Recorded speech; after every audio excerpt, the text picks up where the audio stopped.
one of the reasons that we choose the content that we choose for this seminar is that there are certain issues, certain ideas that are evergreen topics at camp. It really doesn't matter what Jewish camp you go to. It doesn't matter how many times you've been there in whatever capacity. Shabbat is always going to be a subject of programming. It's always going to be an object of discussion. It's always going to be something that the question of, like, how can we do this? Or like, what are we doing? And more importantly, why are we doing this? Shows up over and over again. So it's one of our evergreen topics. You can come to the Chizuk seminar in 30 years. We're going to devote some time to Shabbos because we'll still be trying to figure it out. Okay? What I'd like you to do to start is you'll notice, just to get us going, if you walk around, there are a number of pieces of paper that I put up on the wall. Please unfurl them. Each one has a statement about Shabbat. I want you to make the circuit, read each of the statements, make sure you get to all of them. And there's one there, and one there, and one there. And then once you've seen all of them, quickly go back to the one that speaks to you the most. And it's okay if more than one person clusters by a thing. All right, let's go do that.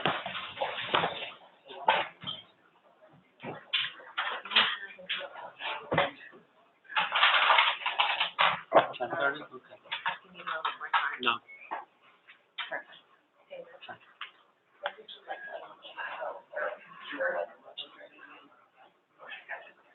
Never didn't settle in.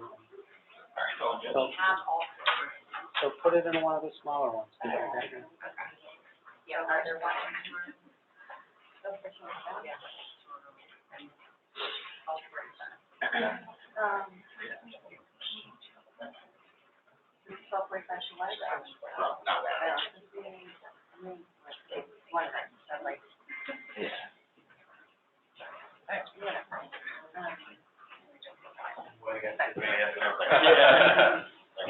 Smart right here.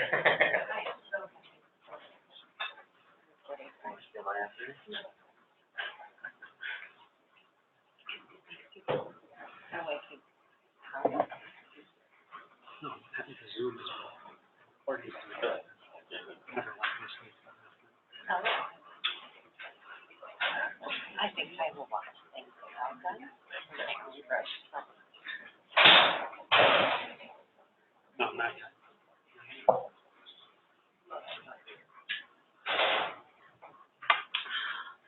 All right. Everybody made the circuit. Everybody's seen all of them.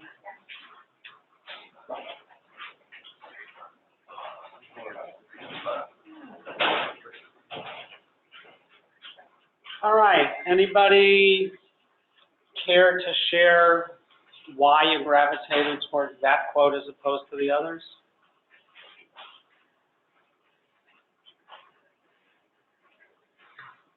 David, read it out loud so everybody can be reminded. It is a sign between me and the children of Israel forever.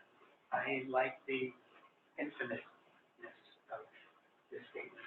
And I like to combine it with, sorry to jump in on you guys over there, but the idea that it's a time, not a space.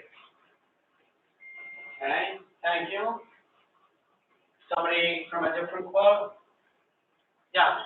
So I did, every person must make their own Shabbat, only then will you be able to feel its true significance. And just working in the field that I work in at a JCC camp, all of our campers are different, and to each of them, Shabbat's different. So it's our job to make sure that they're able to celebrate Shabbat in their own way at camp. Anybody else who chose that quote want to add, have a different take, or triggered a different thought for you? Yeah, I think that this quote invokes empowerment of the Shabbat experience as opposed to just taking it at face value, which is something that I take very seriously, not just giving answers, but also giving tools to take it as something that they can make for themselves.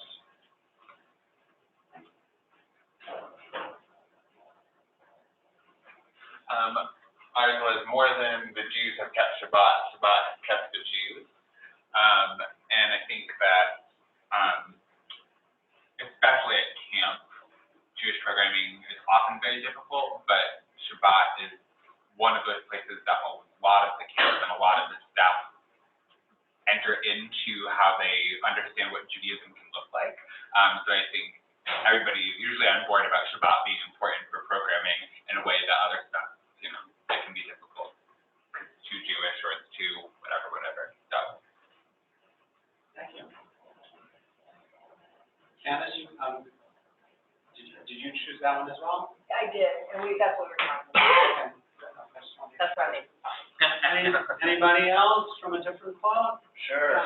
If anybody can observe Shabbat for making it holy, surely takes the rest of the week. I think it's nice that it keeps Shabbat separate and lets it be a thing, but, you know, allows it to bring meaning to the rest of our weeks, the rest of our lives. And it's an interesting thing to think about. Our focus is so much on Shabbat, we sometimes forget that if we didn't have the other 6 days of the week, there could not be something that we call Shabbat. And the question of, is it only Shabbat that is sacred time, or are the other 6 days of the week also sacred time, just a different kind of sanctity? Because without the 6, you don't have the 7. It's an interesting game to play. Anybody else? Any other quotes?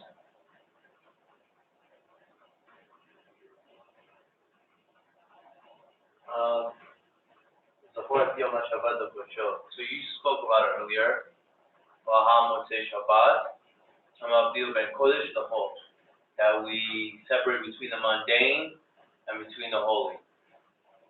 And also in the Torah it says, Kedoshim Tiyuli Kiani Kadosh, that you should be holy unto me because I am holy.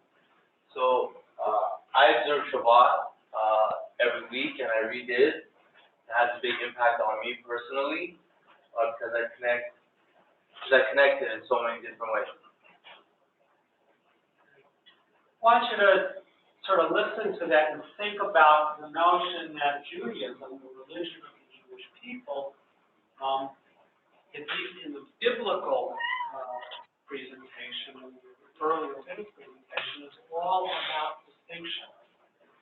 It's all about setting boundaries so we can tell the difference between this and that. Ben Kodesh L'Kol, from the sacred to the profane. Tahor La Tameh, what is pure and what is impure. Kasher Tareh, what is fit for use, what is not fit for use. It's all about what category does a thing belong in, because if you know the category, then you know how you're supposed to behave.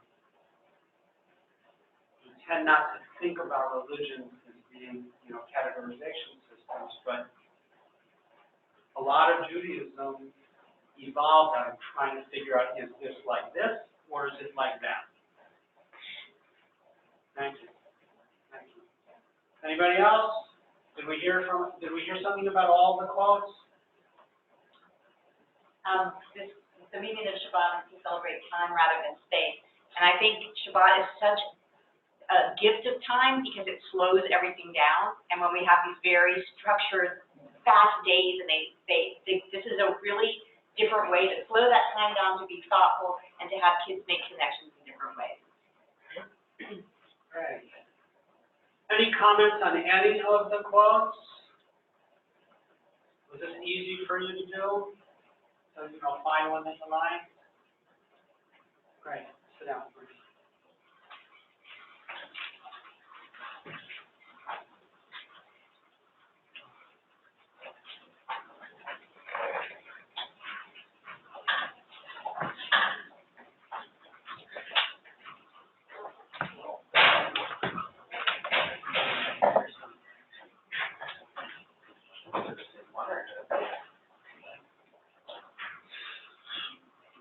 One of the things that you want to make sure you comment on is when you set out a bunch of things for people to choose from, is not only the ones that people chose, but was there one that nobody chose? an interesting thing. So here's one that nobody shows. Shabbat is a taste of the world to come. Now that's a very, very old Jewish idea, that Shabbat is me'ein olam haba, that, our whole goal is to, achieve this ideal world, which we know doesn't exist. Shabbat is supposed to be our hint of what that ideal world is like. We live in an era of rationalism. We live in an era of great skepticism. This notion of a perfect world that's somewhere out there that we hope to achieve, the question is that something that people don't connect to, or the notion that Shabbat could stand as a symbol for something else? I don't know. But it's always useful to, what are the ones that nobody chose, and ask, anybody have any thoughts about this before we move on? Yeah. So during the week, we're supposed to look forward to Shabbat, and we see something we like, food, flowers, something special. We should have in mind that it's for Shabbat. So for example, in my home, like any specialty foods, we bring that on the Shabbat table to share with the family. Or have nice flowers when you walk into the house, and you can enjoy that on Shabbat. So those little things, those little subtle things that we enjoy and that we say goes for Shabbat, that's kind of like a little flavor of, or a little hint, like you said, of Olam Haba. Thank you. And in fact, one of the ways that we, according to rabbinic thought, that we observe and fulfill the commandment, Shamor et Yom HaShabbat, to safeguard Shabbat and its sanctity, is by beginning our preparations as early in the week as we can. So I have a cousin, Mindy. She's very, very stringent in her observance. And in her home, the first thing she does after they make Havdalah to end Shabbat, she goes to her, she turns on her phone, picks up her address book, and she makes a call to the first person she invites for Friday night dinner for the coming Shabbat. That's her way of safeguarding. The first thing she does is she's already thinking about the next Shabbat. It's not about food, it's about friends, it's about hospitality. So that's an interesting thing to think about. What do we do during the week to ensure that the Shabbat that we have is the Shabbat that we're really interested in?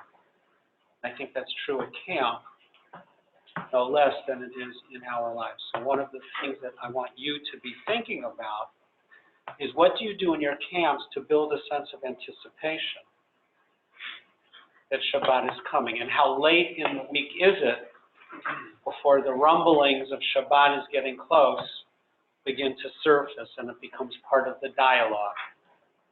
Certainly on Friday, people are talking about Shabbat, but are they talking about it on Thursday? Are they talking about it on Wednesday? Are they talking about it on Tuesday?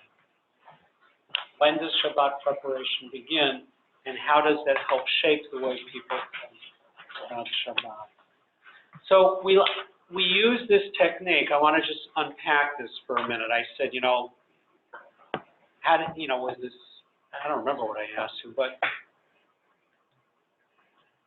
what do you take away from this activity educationally? I like the cakewalk because it gets people thinking and talking. Even because Alex and I were talking about the quote and why we chose it before you even stopped for everybody to go around. So I think it allows for different style learners. Not everyone is a talker in a large group. Right. So it gives people opportunities to kind of think about each one. And Candace put her finger on something really important. Those of you who are Chizuk Fellows, I want you to pay special attention to that. There are many, many different ways that people absorb stuff and learn. Not everybody likes to talk in a group. That doesn't mean that they're not paying attention. That doesn't mean that they're not taking it in. It doesn't mean that the wheels aren't turning. So if you notice, I didn't go around from thing to thing, and I didn't insist that everybody say something. I was one of those kids that would have rather been struck by lightning and get called on by the teacher. So, if you don't want to say anything, that's okay. At some point, I'll check in just to make sure that you're, with the group. But as people responsible for facilitating conversations, you want to be mindful that just because somebody isn't putting stuff out there doesn't mean they're not with you. We also all know that syndrome of the people who never know how to keep their mouths shut, and not everything they say is really worth hearing. And how do you navigate that if you're facilitating the conversation? I like to use this not only because it allows people to get up and move, and not only because it allows people to have conversations between themselves, but also because it's an equal opportunity conversation. The task was find the one that speaks to you the most. I didn't tell you which one you had to go to, and I didn't tell you that it had to be one that you agree with. And if we did this tomorrow, you might choose another one. And then I just asked you why. Why did you choose that one? That's a question pretty much everybody can answer. It doesn't actually require you to know anything about Shabbat, and it doesn't require you to say anything about your personal observance of Shabbat. This is about Shabbat as an idea and how you connect to it. So using this as a technique to start a conversation about anything really is a good one. And you know, I could have chosen twice as many quotes. I could have chosen half as many quotes. I could have chosen quotes that were really, really out there. You know, you can modify this for whichever group. I could have chosen easier quotes, you know, simpler quotes for young people, really challenging ones for, teenagers. So I like to use this a lot just to set the table. So let me go to another activity. Again, this is just to sort of set the stage, and then we're going to actually dive into the work that we need to do. I want you to think of either a fruit or a vegetable. Everybody have one? So I want you to complete the sentence. Shabbat is like, insert the name of your fruit or vegetable, because.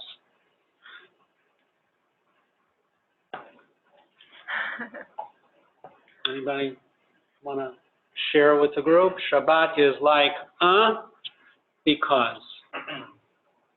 There. Yes, Shabbat is like a cucumber. Right?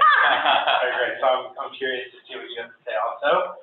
Shabbat is like a cucumber because it's often it can be a kid-friendly vegetable, and it's something that a parent might introduce their child to from an early age as opposed to like a mushroom or something like that. And while it has, a generally a rigid exterior, when you cut into it, it's a little bit soft and pliable. Thank you. That's cool. Thank you. Anybody have a different fruit or vegetable? Yeah, Alex. And Alex or Alexander? I go by Alex. Okay, Alex. So I got Shabbat is like a pineapple. It's a lot of work cutting off the skin and getting the core out, but some of the best fruit you're ever going to eat. Thank you. Anybody else? I was thinking of an onion, and obviously onions have a lot of layers. Right. That was mine too, because it's white. An onion is white. Purity, and gets translucent as you go deeper in. Yeah. Caramelized Shabbat. Oh, white. And it makes you cry. There you go. Thank you. Anybody else? Any other fruits or vegetables? I have something. Yifat, is that you? Ifat, yes, it's me. Okay, lay it on us, please. Hi. The first thing that came to my mind was an eggplant. And the reason is I come from a Iraqi family, and there is no Shabbat without fried eggplant on our table. And it relates to Shabbat for me because a lot of people see eggplant and they don't know what to do with it. Just like Shabbat, some people relate to it, some people don't. But once you get to know it, know the benefits of using an eggplant and how amazing vegetable it is, Shabbat is sort of the same way. Soft and sweet in the inside and has a lot of miracles in it. Thank you. Thank you. David. I had a grapefruit, and it open, you just get that smell. And I just, the whole concept of fragrance. Thank you. This is a very different kind of activity. This is called synectics, and what it does is it forces you to think about something familiar in a new way. When I ask you, how is Shabbat like a vegetable? You've never thought about Shabbat that way, and it forces you to do that. I could have asked you to, some of you have played this game with me with other topics. I could have asked you to choose a machine, and how is Shabbat like a machine? But again, it's a way of triggering some creativity because you're taking dots that you usually don't connect, and you're trying to connect them. And again, it's a way to get a conversation started.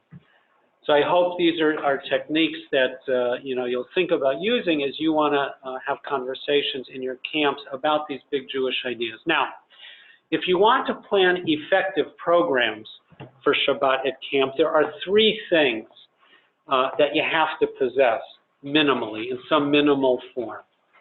The first is you have to have some knowledge about Shabbat.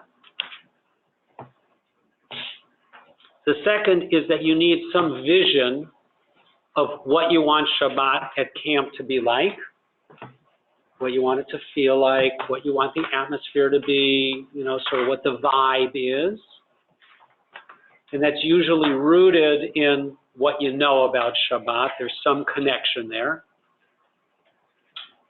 And when I say some knowledge of Shabbat generally, that's not only, intellectual knowledge, but, affective and, memory knowledge. You know about Shabbat not just because you read about it in a book, but because you've done Shabbat in some way or some form. You have some personal experience with it. It's very hard to program for Shabbat if you've never done it. And the third thing is a mission for Shabbat at camp. So we're going to spend a little bit of time now talking about those last two things, a vision of Shabbat at camp and a mission for Shabbat at camp. And that's going to lead us into the next part. So I want you now, we're going to do a little bit of visioning exercise. And I want you to imagine that you are looking at the video feed of a drone. And the drone is hovering about 100 feet over camp. And the drone is high enough that it can get the whole camp in the image. And some of your camps are bigger than others, so sort of adjust the height of the drone. But it can see everything.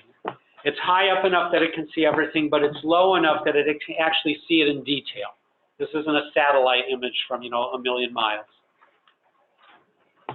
And it's Shabbat at camp. What's going on at camp? And it's not, I don't want you to describe what's going on in your camp now.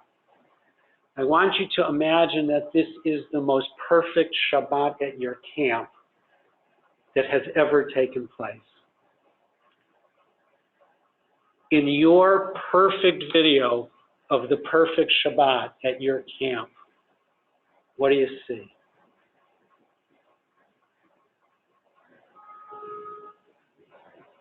Describe to me what you see going on. If you want to take a moment to jot some things down, compose the image and sort of log what's going on, you can do that.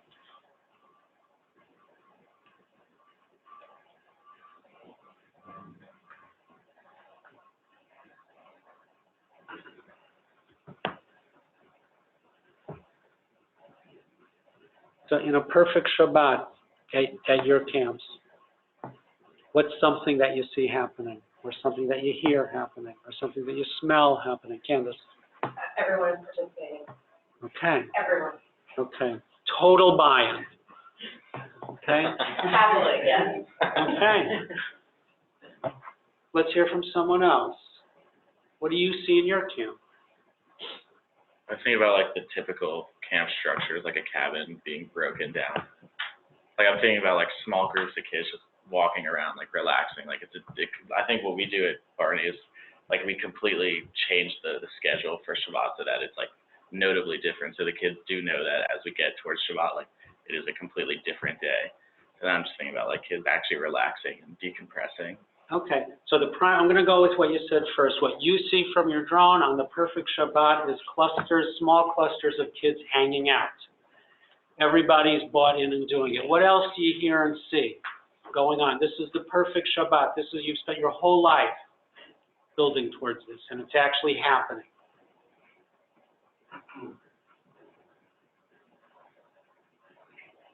Everyone showered and dressed up a little bit nicer. Okay, it looks different. It looks different than the rest of the week. The camp looks a little better. The kids look a little better. Maybe baking challah, and the smell kind of emanates throughout the camp. Okay, so this is, usually you don't get that on the video feed, but we have a magic camera. So not only do you see the challahs coming out of the oven, but you can smell the aroma. Yeah, Maya. What I see is interesting, because what I want to see is something that can't be seen. It's the intangible. It's the idea that there's campers all enjoying, but it's like the emotion that I would hope for. That it's not necessarily visible what they're doing, but that they're all experiencing being happy and joyful, though there's not necessarily anything structured. No one's bored, even though they're. Okay, so remember, it's not just about what they do, it's about what people feel. So people, there's a satisfaction and a contentment, and there's an interest and lack of boredom. People are engaged, and anybody else? What does it look like? What does it sound like? What does it smell like? What does it feel like?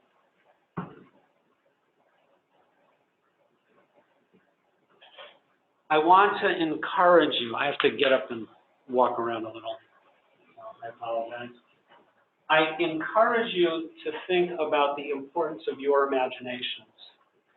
And that one of the first things that you should be doing whenever you begin planning a program is to close your eyes and ask myself, if this comes off the way I hope it does, what is it going to look like?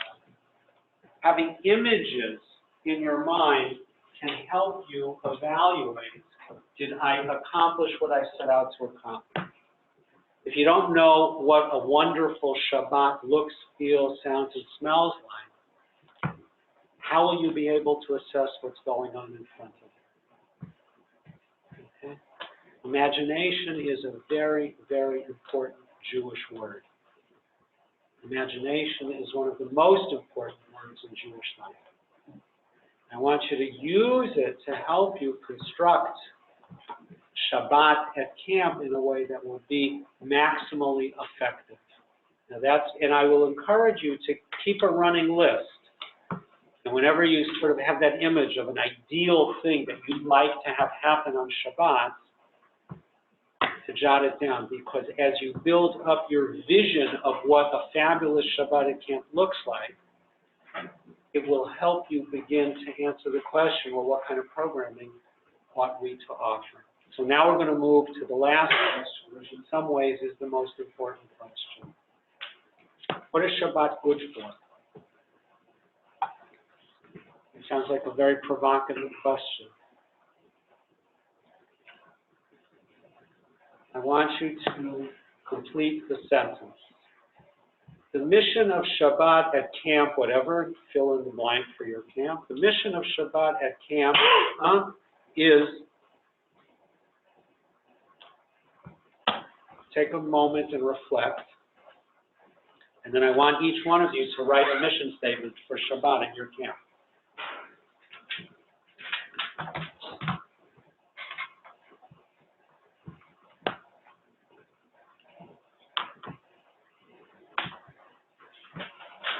The mission of Shabbat at camp blank is to, how do you finish that?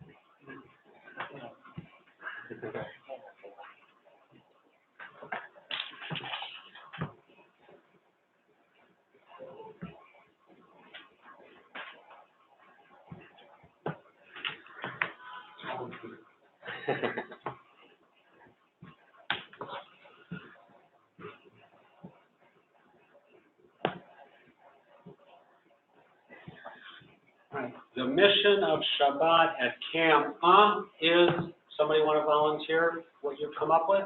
And this is just a rough draft, I'm just going to hold you to this. Alex, is it Alexander or Alex? Alex. Okay. The mission of Shabbat is to reflect, reset, and relax. Okay, reflect, reset, relax. It's good, it's easy to remember, the 3 R's. Does somebody have something different? I said claw yourself. It's Okay. really about feeling like you're part of something bigger. Does everybody know the expression Claudius right now? You want to translate that? It's literally Jewish peoplehood, but the way that I interpret it is to be that when we're at camp, when we're at Shabbat at camp, you feel like there's something larger than you going on. It's just the feeling, it's the intangibles, right? That it's the feeling that, wow, we're all here together, we're all white, we're all singing together, we're eating together. So I'm going to put 2 things. The mission of Shabbat at camp is to connect to something larger. Because you might connect entirely to God, and that might not have anything to do with Klal Yisrael. Correct. So I'm putting both things there. Okay, larger connection. Anybody else? Gratitude. Say something more about that, please. It's all encompassing. It's gratitude toward Hashem, it's gratitude toward your family, it's gratitude for being at that camp. To thank your parents for being able to make new friends, to experience. Gratitude really it manifests in almost everything that's going on at the camp. Making new friends, making connections, enjoying the experiences. I just feel like it's in the air. Thank you. Let's hear from someone else. Anybody else? Does anybody have something different that isn't there? David. For each person to find his or her role in making the world better. Okay, the mission of Shabbat at camp is to find your place in, and I'm just going to put Tikkun Olam as a shorthand for making the world a better place. Tikkun Olam, repairing the world. So that's the mission of Shabbat at your camp. Somebody have something that's not up there? Mine is a little more abstract. The mission of Shabbat at camp is for each camper to find a piece of the Shabbat experience that they fall in love with and want to make their own. So the mission of Shabbat at camp is to fall in love with Shabbat? Find a piece of Shabbat that they fall in love with, I guess, and want to make. Okay, Yeah. so to find a Shabbat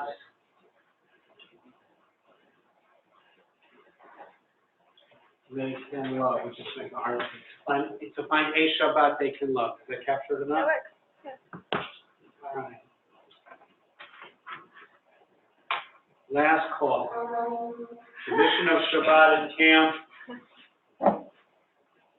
Anybody that hasn't spoken that would like to? I meant what I said. Nobody has to say it. I'm not going to force anybody to volunteer. But it's really helpful to hear what you have to say. All right. Go ahead. Please. Mine is a little more literal, just to help connect or deepen the connection of our campers and staff to Judaism, because at our camp, a lot of the campers have minimal or no Jewish education or background, so just introduce them to something. To connect to Jewish life, to connect to Jewish people, connect to Jewish practice, connect to Jewish stuff, connect to Jewish. I want to submit to you that if you want to create effective Shabbat programming versus successful, effective Shabbat programming, you need to spend some time thinking both about the vision of Shabbat at your camp, the drone activity. What does it look like under the best of circumstances so that you can understand how it's the feel that you want, the quality of Shabbat. as well as your mission statement for Shabbat. Because if you don't know what the goals are that Shabbat is expected to achieve in your camp, how will you have a filter for making a decision of what activities to have on Shabbat? In a camp where the mission of Shabbat is Klal Yisrael, that gives you a filter for making decisions about, wow, should we have Friday night services or should we not? And if we have them, what prayers or songs should we include? Because everything that you program on Shabbat should be mission-centric. It should help you achieve your mission. But it can't only take into account what the end point is. It also has to take into account the unique personality of your camp. That's where the vision thing comes in. So there's more than one way to reflect, reset, and relax. How are we going to accomplish it in the way of our camp? You need to imagine a perfect Shabbat in your camp, and that Shabbat can be perfect in your camp only in the sense that it is directed toward the mission or the goal that you have set for Shabbat in your camp, which is another way of saying, this is what Shabbat means in our camp. Now, I don't know if you've ever done that kind of mission statement exercise for Shabbat. Who thinks about having a mission statement for Shabbat? But sometimes you have to rotate the thing, a 20th of a degree so you can look at it from a different perspective. Does this help you think differently about Shabbat at camp? Because you're asking the question you haven't asked before.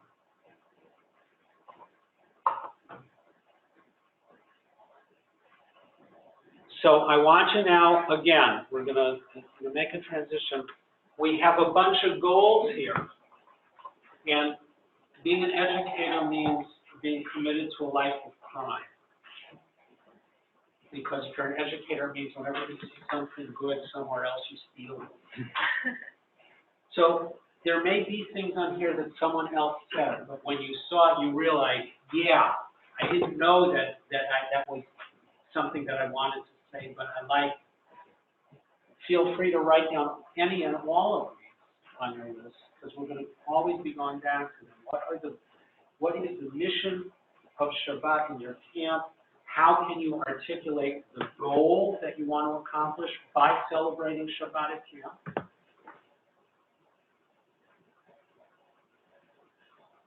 And that becomes then a way of evaluating.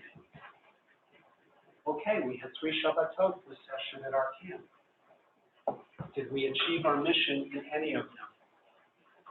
How did we build from how we celebrated the first Shabbat to the second to the third? Yeah, the first one, not so great.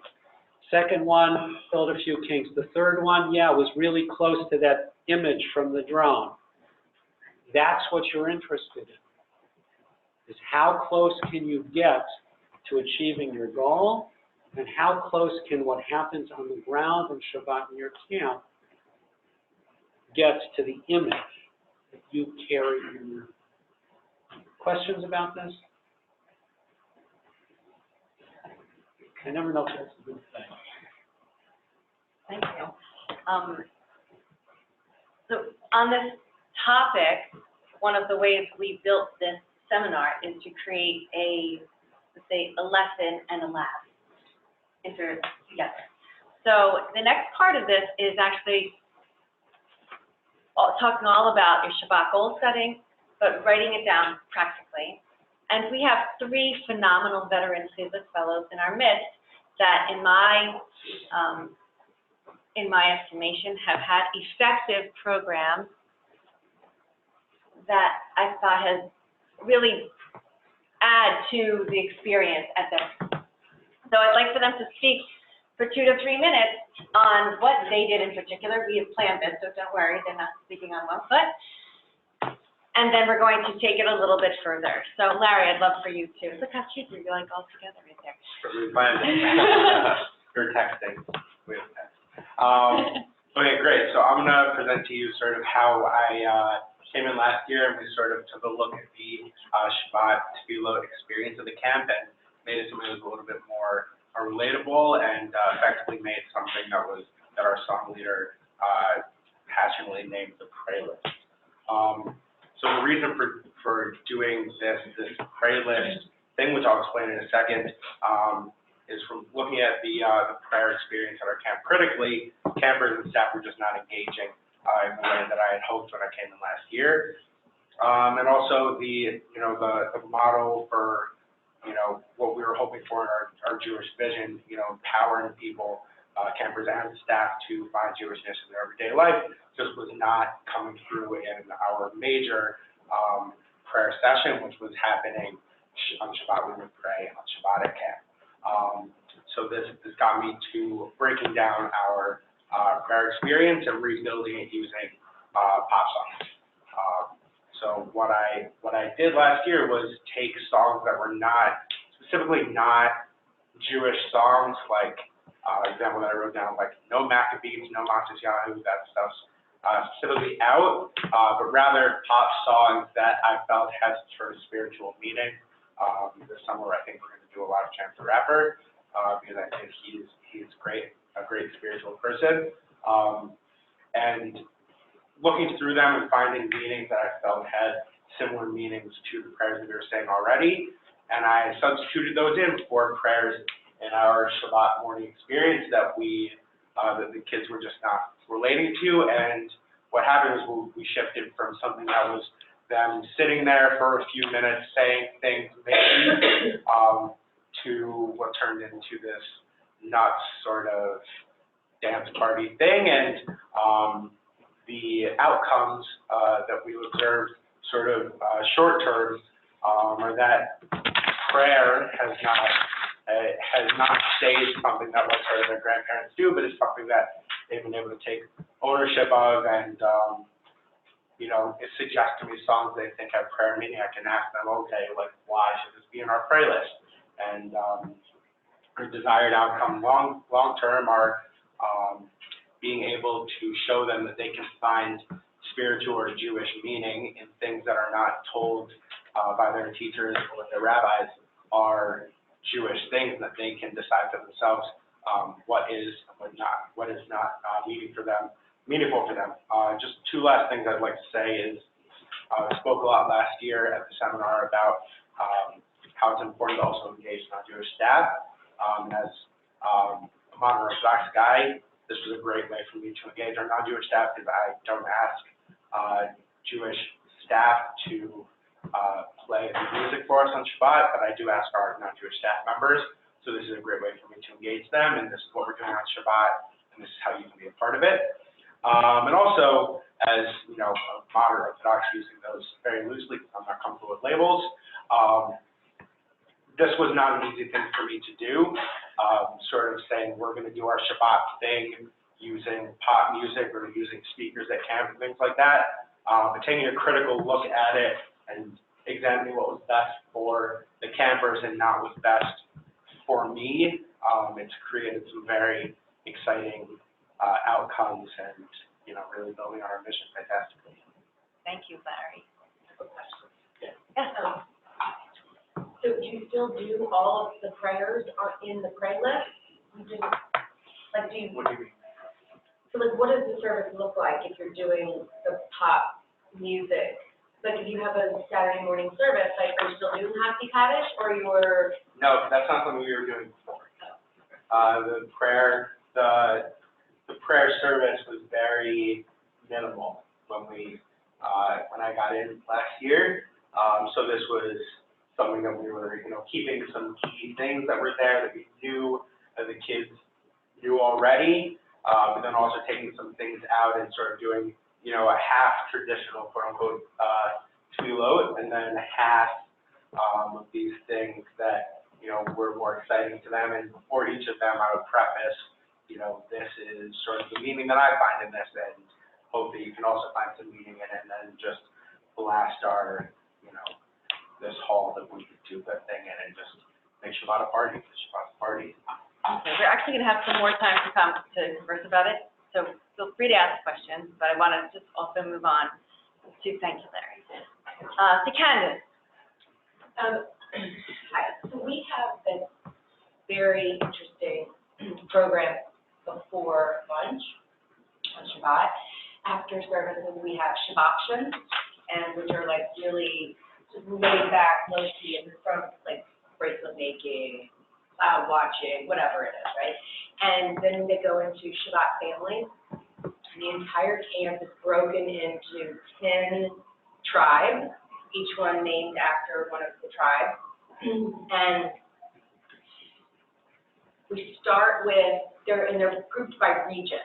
So like the Bethesda kids are together, the Gaithersburg kids are together, the New Jersey kids are together, the Philly kids are together.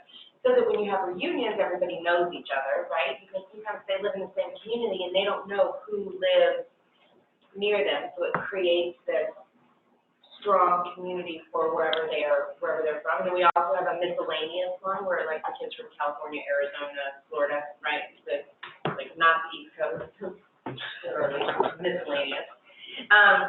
And it's run by our Cornerstone Fellows.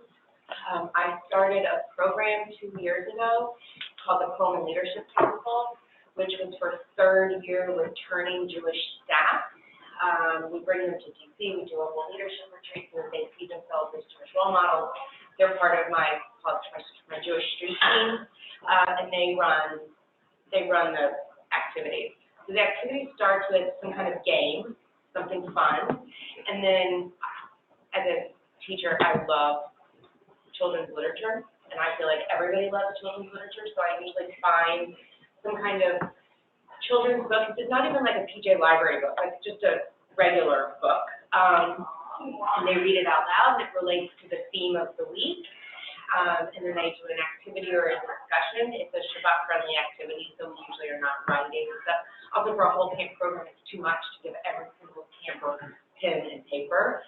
And then we finish with a high-low hero, and then they all go to lunch, and they sit with their Shabbat families at lunch. So one of the other things about Shabbat families is that all the siblings are together. Like you might be in different units, but it basically is bringing, you might have a cousin who lives in New Jersey, he can still be in the Bethesda group, it's fine, right? But it's about bringing real family members together, and friends who might be in different grades and different age groups, and it's really fun. I will tell you, it is one of my most challenging things that I do all summer, because it's very hard to plan a program for children who are in second grade all the way up to juniors or seniors in high school. So it's really hard to engage, 30, 35 kids with that wide range of ages. Thank you. Thank you, Candace. And last but not least, David will speak about his Tikkun Olam project that's a workshop and lesson for him. I'll start by correcting the record a little bit, that my title is actually the Tikkun Olam coordinator. Not just the Not Jewish. just the Jewish guy, although I do feel that role as well. Our camp, being part of the JCC affiliation, we are a non-denominational camp, and our camp director is not particularly fond of worship in the first place. The idea of finding some sort of worship that would be meaningful for our Solomon Schechter kids, our secular Israeli kids, and our secular American kids, to find something meaningful is not a challenge that the director wants to meet. Wants to take the concept that Judaism is not about what we say, but it's about what we do. So Saturday mornings for us, we come up with a different Tikkun Olam project. Picking a Jewish value and actually doing something about it, whether it's taking care of animals, making things for, we made last year, talked about making dog biscuits in our cooking center that we donated to the local animal shelter. There's a program near us, the biggest city near us is Hudson, New York, the county seat, has a large indigent population, and we met up with one woman who has an after-school program and after-camp program in the summertime, and she realized that her kids can't afford birthday parties. So she has hosts birthday parties once a month for her campers, and last year we made 300 goodie bags to give to them so that they could give out at each one of their monthly birthday parties. So we do different projects of just how can we help the community around us. The challenges, which I'll talk about, is how do we find them, and how do you overcome certain issues. How do you make sure that people that are summer shoppers can still participate in this? It's a writing postcard kind of thing. And how do you get kids with different types of food allergies and other types of allergies, how can they be involved with the drug testing kind of thing? So, like some of the projects that we have done, and how you can find them in the other projects. Thank you. I feel like this is the kind of thing that's a constant conversation for all of us, and in perfect conversation form, I figured we would create some Talmud pages, because our Talmud is that intergenerational conversation. So together, we are going to create some Talmud pages. So here's the Talmud of David creating, now this is Candace, creating community. Your talk on the Sabbath should not be like your talk on the weekdays, all from the Talmud. And we're going to have everyone with a Sharpie. And we're going to just write around it, just like a Talmud page. Everybody who's got familiar with what a Talmud page looks like. It's the Talmud, the Mishnah in the middle, and the conversation around the side. I'm going to take a minute or two to kind of these things up. And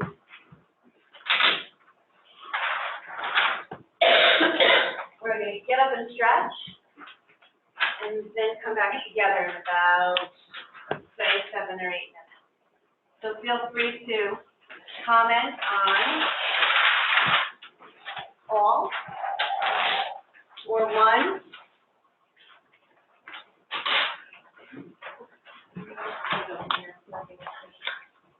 So this one is what I call, there's some, you'll notice in your Chizuk handbook, which we'll go into a little bit more the next day or so, but there are some key pieces of education that really speak to me. One of them is to share experience and create community, which is why I chose Candace.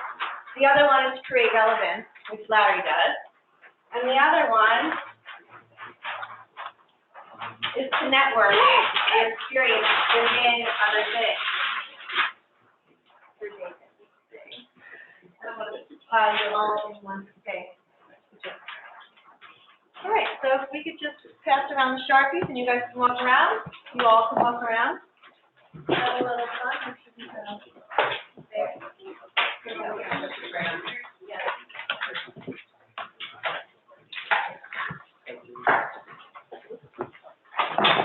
And we are having an official break at 11:30. So we're in home stretch for this one.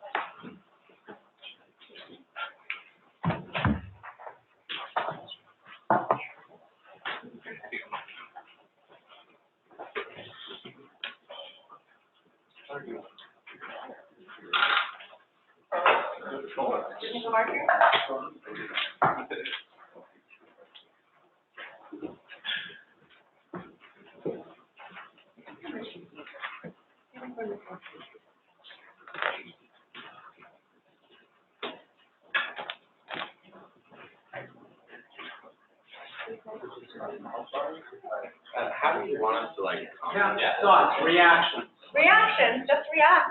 It could be a question that you have, it could be a challenge that you want to make. I mean, somebody's got to write it down. All right. You got to write down to somebody, so. Reaction. I didn't get stuck. Reaction. React to what one of the veterans talked about, or what your ideas are. Yeah. Want to smell the potential smelling something? Thing. Right? Like,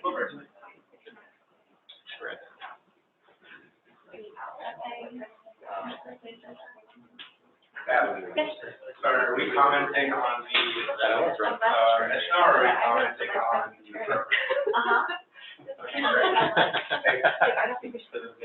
You're welcome, anytime.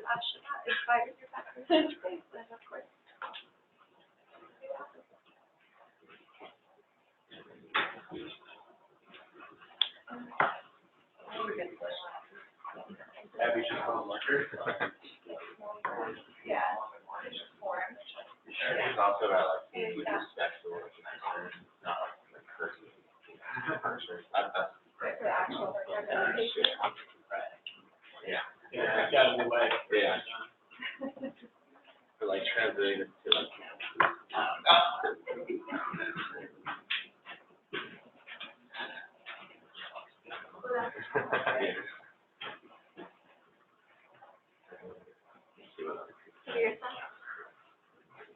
Why not? That's my thing. That was my thing. Like, why wouldn't you want it? Right. Why wouldn't you want it? Yeah.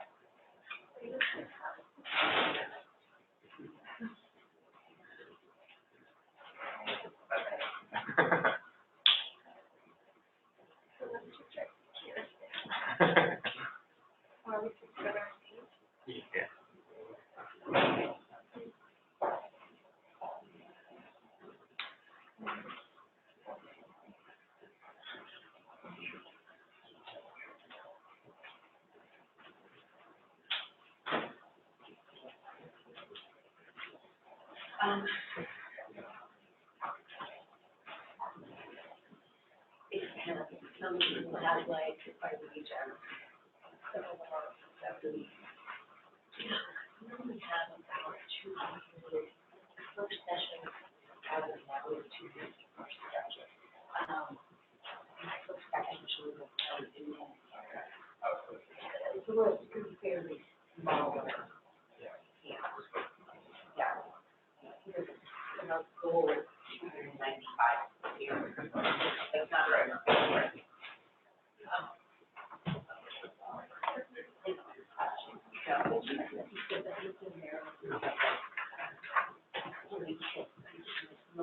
First session is there. Right. Switching that time.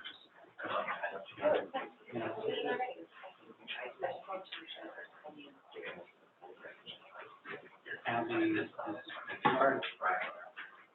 I changed that. Right. It was a great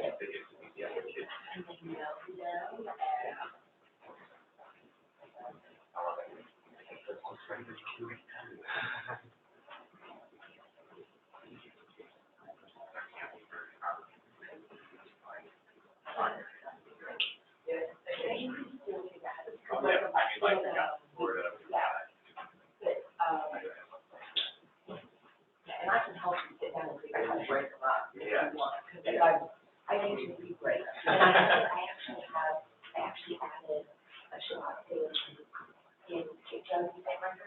So I actually added a Shabbat daily book to print on them, so I can sort them every year and then tell who needs to be like the work. Yeah. Our more son decided to work last year, and we did it once.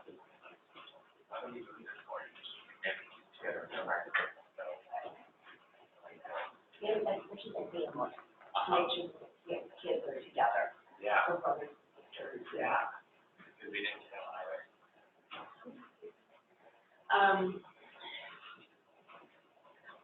295.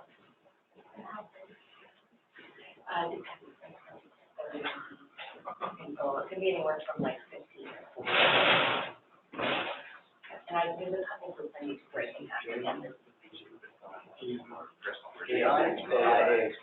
Yeah. Like we did Chizuk.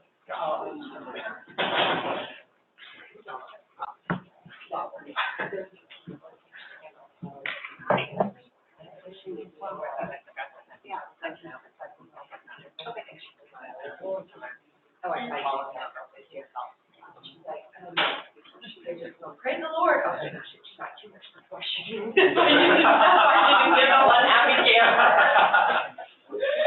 Praise the Lord. I wish the answer.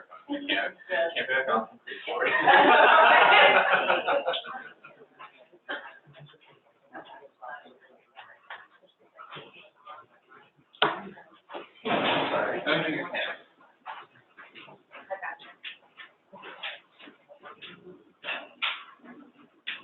How are we doing? Another minute or so? Is everybody done? If you're done, you can move. That way I know that you're done. You're welcome.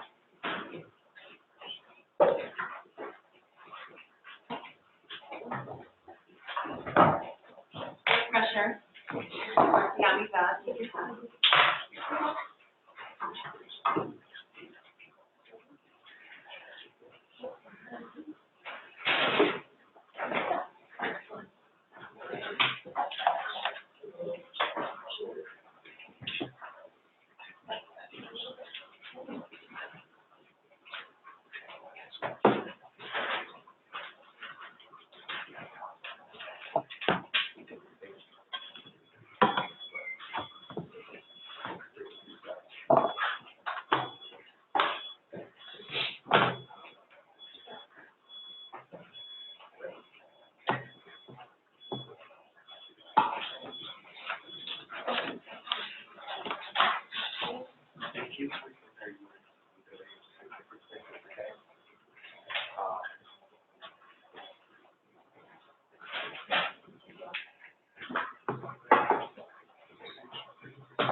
Okay, so could somebody please share one of the things they shared on the Talmud, if they're brave enough? On any of them? What, no, just give me something that somebody, yeah, sorry, go ahead. I mean, on any of them, right? Anything, yeah, sure. Yeah, so on the, creating community one, it talks about, how your talk can be different. And I commented just talk without walk. Like, why not just walk be different, like the physical thing. Right, thank you. Anybody else want to comment? More than you already commented?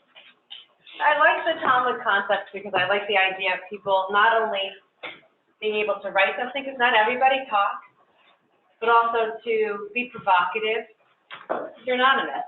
You know, of course, Talmud, that you know who's who, right? But here you could also be anonymous. You can share, and it could be an intergenerational conversation that you're having. So, not only did I want to bring that out, but I wanted to kind of make sure everybody shared. At your table, you'll also see the Shabbat goal setting piece of paper. I know that a lot of times we come to these sessions and we take in a lot of information and we don't ever really have a chance to reflect on what we really took from it. We're going to be giving you oodles of information. And so I was hoping that maybe you can, on your own, fill out your 3 ideas or goals for Shabbat by yourself. And then maybe, as you do that, some best practices ideas, because we heard about some of them before, but this can be a guide for you. You don't have to, I'm not going to collect it or anything like that. But then, so I'd like to do that for about 2 minutes, and then because you're sitting by team, you're already chit-chatting, because you're sitting by team, so you have the ability to speak to your teammates about these goals and how they work. I did ask your directors or your senior admins to share your overall missions of your camp, the Jewish missions of your camp, not overall missions, but your Jewish missions of your camp. And we will talk more about that tomorrow. But it will be interesting to see if your goals connect with the Jewish missions of your camp. Because so many times we've seen these experiences where there is, I have a personal feeling about Shabbat, and what I personally do on Shabbat 10 months a year is very different than what I do on camp on Shabbat. And how you are going to bring your personal change to the camp, you also have to make sure that it's cohesive with the Jewish mission of the camp. Because what happens if you really believe that they shouldn't X, Y, Z, but they really, that's what they do. You're welcome into a situation where this is what we do. So if you could, David. Yeah, I just want to latch on to the comment, just talk, and this notion of the talking on Shabbat shouldn't be talking the rest of the week. I want to highlight something that makes camp even more critical an institution in the 21st century than perhaps ever before. We know that the smartphone is very seductive. And we know that the smartphone and the ubiquity of the smartphone has caused a shift in how people communicate between themselves. And there is a lot of empirical research that is now beginning to show up, because it's been about 7 or 8 years since pretty much anybody of means has a smartphone. You know, there was a period where only certain people had one. There was a period, hard to imagine, where nobody had one because they hadn't been invented yet. And then only certain people had them because they were the only ones who could afford it. And then in the worlds we travel in, most everybody has one. And all of the empirical research shows that young people who have grown up in the world of ubiquitous smartphones are lacking the kind of interpersonal communication skills that people who are older acquired through the normal process of growing up. And they don't know how to talk to one another. It's showing up in high schools, it's showing up in elementary schools, it's showing up in college, it's showing up in job applications, and in people's performances on the job. Camp is a place that more than anything else is dedicated to the notion of learning how to be with people. And it's a place where young people, whether they're on staff or whether they're in the cabins, can actually be freed of the tyranny of the technology and to learn all of those things that get called 21st century skills, which are all about how you relate to people, which have always been overnight camp's bread and butter. So I want you to think about camp as a place where you can learn and practice how to really be present in a conversation. And what does that mean if that's what camp does all of the time? Halachat kama v'chama, all the more so. How do we leverage Shabbat in terms of a day at camp set aside for people practicing how to be present in the moment with real time, real up close and personal conversation. If you haven't read Sherry Turkle's book, Reclaiming Conversation, I encourage you mightily to read it. It's the best evidence-based argument as to why send your child overnight camp that I have come across. And while I haven't read her book yet, the work of Jean Twenge, who presented at Leaders Assembly a couple of weeks ago, it's also very, very compelling. But I've read all of Sherry Turkle's work. She's a psychiatrist who teaches at MIT on the impact of technology on society. This is her third book, Reclaiming Conversation. It's really, really important for you to read. Okay, so if you could spend a little time by yourself, so it's called a think, pair, share, so you think on your own for a few minutes, then pair up with your teammates. And I'm going to ask you to share a little bit about what you came out of the session.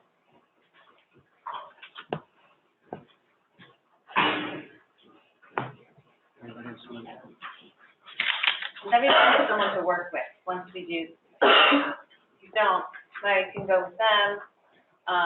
Let's see. Candace, you can pick pair. Okay.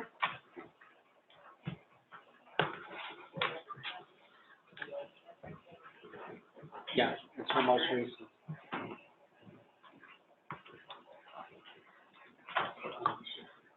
Life.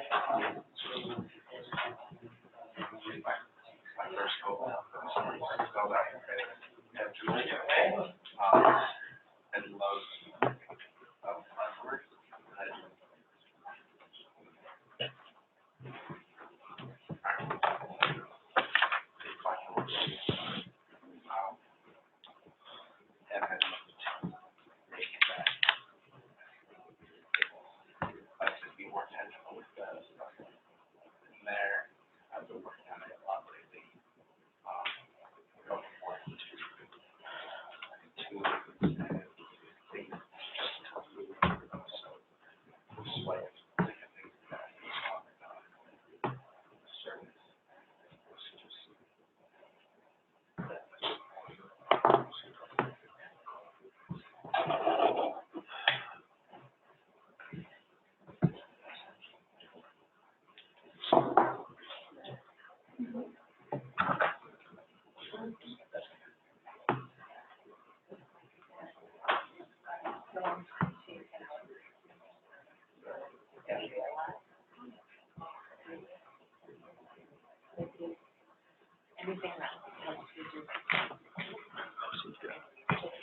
So, I've got 2 seminars, and that's like I said, I don't have any meetings, so we're in the same spot. So I wanted like clear separation, like, for the most part, like, we kind of have this already, but I think that, like, one of the coolest things, is, like, if we just, like, stumble onto camp, like, randomly, like, know that it's For sure, that's awesome. Yeah, so I have, preparation throughout everything more meetings. I think that relates, like, yeah, like, that definitely plays into the, it's like kind of a, yeah, definitely, just, okay. I also, like, one kid's I think it's whatever you can do. and then, I guess also find a way to get kids from maybe like 32, like, we do have some kids. For sure, for sure. So, so we were 7 values, right, and we're attaching values each week, so I wanna make sure we're obviously bringing the values to life, right, and in doing that, we're making sure that they really are relevant and tangible for kids, and like, we're adding value to Shabbat, not adding to Shabbat, and like, through that, you know, then, I only have 2. I think, right, that's one of the values that are all relevant. That distinguishes a radically different camp day. Vaccinations and our mission, et cetera, like, camp, like, you're a kid, like, you're traditional, like, you think French biscuit cool, you know, That's something that one of my, like, really want kids to understand. I want them to, like, have ownership of our children. People and know what it is. Like, I want to use Shabbat as a way to, like, just hammer home that, like, you don't have to be, you don't have to, like, love Judaism, but you realize that it's there. Intentional celebration. So,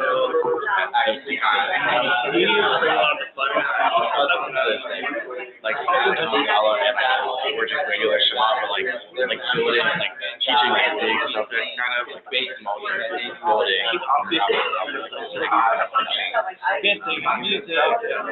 Like the journey of the mountain, like really how all those things, like how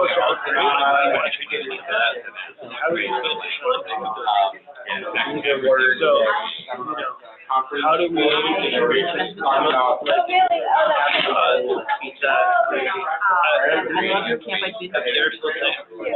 love Shabbat because I really relax.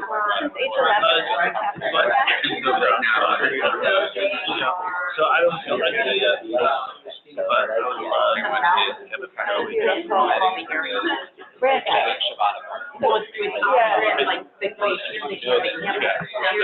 Intention of, oh, it's supposed to be Shabbat, okay, let's do the best that we can. It's like, we're having, I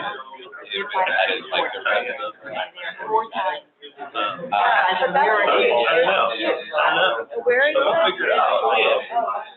Yeah. Oh, no, I was kind of down on my sheet, like, other points that I was talking about. Like, this is just like, on my thing, like, I was thinking about, like, and the first note that came to mind is, and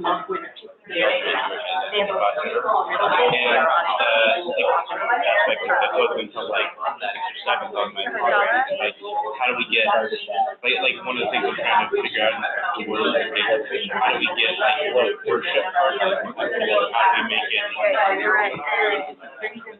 I don't know. Well, here's an idea. I think it's already maybe. So,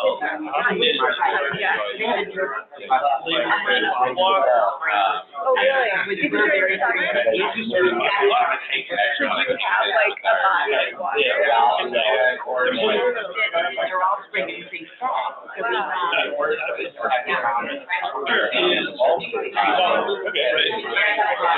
Wow.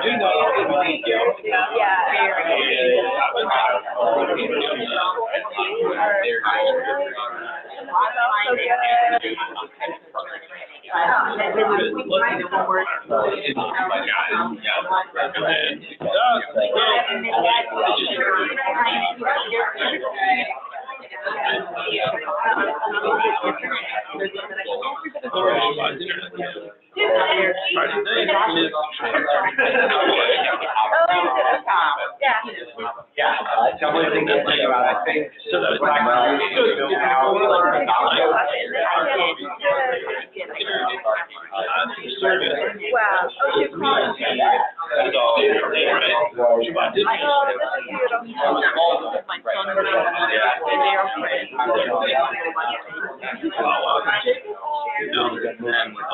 Wow. And her other daughter was my counselor. And it's already like that. You're the All of those, right there, have a seat. Yeah, so there is no. Yeah, I did not get into the modules quite yet, but I stayed at Oaks for every staff member that brings joy on Shabbat. And for other things, I put gratitude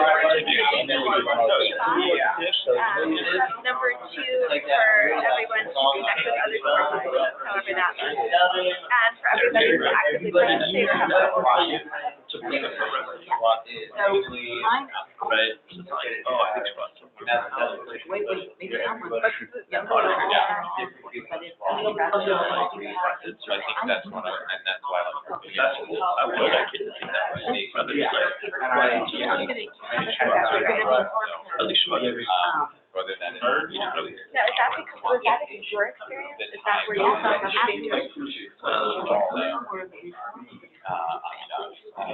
Okay, let's come back together, everyone.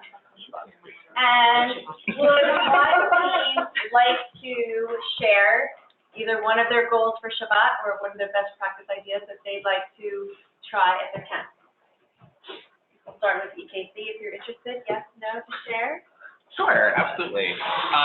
Well, just so everybody, kind of has them, so we are working, we have a Jewish exploration group, and this is actually the question that we're talking about in our Jewish exploration group. So we have this nice grid, with all the activities we do for Shabbat and kind of the why do we celebrate Shabbat goals on top. And so figuring out what we do and why we do it come together. So how do we actually make it clear that connection?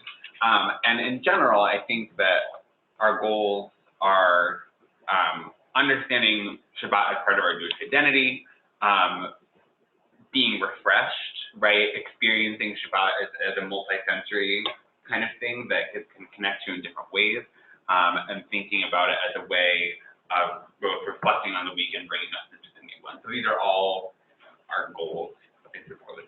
The exploration group is made up of 4 or 5 senior leaders, unit heads, unit leaders, and then a couple of assistant directors, myself. So there's about 10 to 12 people on that group total, and we meet a couple of times during the year, and then we'll meet during the summer as well. Thank you for clarifying that. I was going to ask you. Anyone else want to share? Sure. So a couple of, I guess, 3 years ago, we started working on what are our core Jewish values. And we did a lot of really like this Jewish exploration thing. We did a lot of like deep thinking with some of the lay leaders and trying to like really figure out like what are our goals for Shabbat, what are our goals for camp as well, just as being what does it mean to be a Jewish camp. So some of our goals for Shabbat, well, one of them I said was like Claudia Israel. One of them is building community, and the other one is that everybody finds their own Jewish journey. And Judaism speaks to people differently, and that's also one of our core Jewish values is Nefesh Yehudi, which I know doesn't translate to Jewish journey, but that's how we interpret it. Because it's important, like some people are, you don't have to believe in God to be Jewish, right? And so everybody needs to kind of find their way. If it's not through prayer, maybe it's through Shabbat families, or maybe it's through other ways. Thank you. Anyone else want to share some Shabbat goals, some best practice ideas?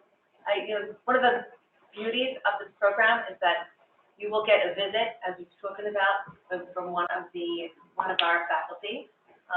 Most people in this room are going to be visited by one of us. Also, if you have a L'Chulechem active, someone in L'Chulechem 4 in your camp, you'll be visited by that advisor. But otherwise, I think that most of you are being visited by us. So remember, this is going to help us build this conversation and constantly reflect and go back to making sure that we're all on the same page. Anyone else want to share? It's okay, we've done a lot of sharing today. So thank you very much for participating in this project. I want to make sure that one of the other goals that you continue on the seminar is that you go back with tools, not just knowledge. The knowledge part is so important, and in my opinion, that was brilliant because there's so many camp things in that Torah Lishma, but also it's important for us to have a set amount of goals. I don't know if you want to put them out, share them with your senior admins, either share them with your committees. It's really important to make sure that we have that focus and that we have the ability as your faculty to help you get there. Because when I come to visit you on June 24th, I'd like to know, how's it going? What have you been doing? And if there's any way I can help, that's our goal, is to be there for you. So we are going to take our official, not unofficial, we are not. I just want to close this conversation about Shabbat by putting a thought out to you. Shabbat is something that in JCC camps occupies a funny spot. We know it's important, and we talk a lot of, we give a lot of statements about why it's important. It's never been clear to me that that the people at camp actually believe what they say. But the reality is, if you can't make a compelling argument for why Shabbat is important, why should your campers and your staff pay any attention to it? I want you to think about the following. Whether you're certain about where you stand, CCC or the camp, if it's an independent camp, is clear on where it stands on ritual practice and beliefs of theology, etc. Shabbat at camp is actually a unique phenomenon. And the reason it's a unique phenomenon is it's one of the only programs that gets repeated as often as it does within the structure of a session. You only do your Maccabiyah or color war, whatever you call it, you do that once a session. It may occupy 2 days, but it only happens once. And once it's over, it's done. But unless you run a 1-week camp, Shabbat gets to repeat itself. You get to do it again and again and again. And typically in a 3-week session, which many of our camps have, that means it's almost the only program in camp that you can build from the first Shabbat to the second Shabbat to the third Shabbat. I want you to think about what does it mean to use Shabbat as an organizing principle for everything that goes on in camp, and how that becomes the anchor, not only for the Shabbat that builds, but for the 6 days that are wrapped around it. And I want to close by reminding you of something. Some of you have heard me ask this question before, others haven't. And it has to do with the role of imagination, and it has to do with clarifying for yourself what your image of the best possible outcome looks and sounds like. So I want you to imagine it's the last Shabbat of camp. And as you walk away from Havdalah, which is the last Havdalah of camp, you happen to find yourself walking next to a kid who is in his or her last year of being a camper. They've just completed your leadership training, whatever you call it. Which means that if that kid began at the youngest age, they've been at your camp 7 summers, 8 summers, something like that. And if they've come for a typical 3 or 4 week session, that means that they've spent anywhere from 24 to 32 Shabbatot with you at camp, which means you've had 24 to 32 days to celebrate Shabbat and give them a message about Shabbat and create programs helping them explore what Shabbat means to them. And as you walk away from Havdalah with this camper who's going to leave and never come back as a camper, we hope they'll come back as a staff member, you're going to turn to that camper and say, so, that was something, wasn't it? And they say, yeah, because it's the last Havdalah. We know that's a weeper for sure. And you say, yeah. And you say, so, what do you think Shabbat is really about? What words do you want to hear come out of that kid's mouth? What would you need to hear from that camper that's been there throughout the long haul with you to make you feel you had succeeded in achieving these goals, which means you had developed an effective program? What are the words that indicate to you that what you did made a difference to that kid? I would submit that imagining that scene and trying to articulate what would make you happy is the most useful first step in thinking about what you're going to do with Shabbat at camp summer 2018. Thank you, David. So we will end this session for now, and we will come back at 11:30. Let's see, there are snacks in the, what do we call that? The catering kitchen. First, we had breakfast and snacks, but don't fill up because lunch is only in an hour. You can do whatever you want, really. Eat whatever you want, people say. So, and the lavatories are right in the corner here. If you need anything, please ask Al or me or David. Thank you so much for your attention this morning. Stretch out so you can